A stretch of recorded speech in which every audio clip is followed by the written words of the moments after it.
совместно работал с Урным Мавланом с 1977 года, с апреля и до конца его жизни. Так что я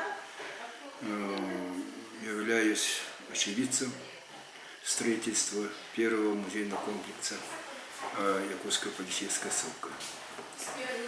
К 110-летию наш коллектив, конечно, подготовил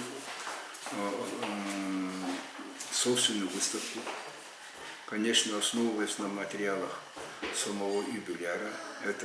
В этом, конечно, есть и трудность, и какое-то облегчение, потому что все это собрать трудно было.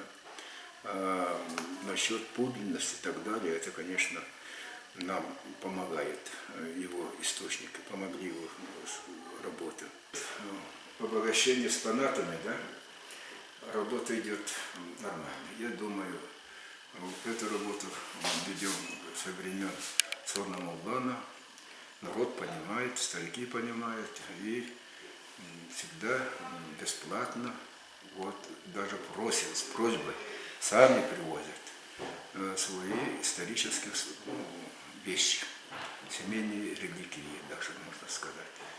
Вот на примере я вам скажу, пользуясь случаем, Уварова Ульяна Алексеевна подарила около 60 наименований одежды якутских женщин, по-разному шитые, из разного материала, по разной манере шитые.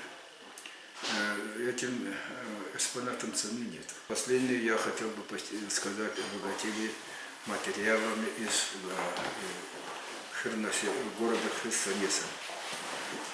Скупили, где князь Владимир прошел крещение, мне в этом году подарил священную землю протоиерей Георгий.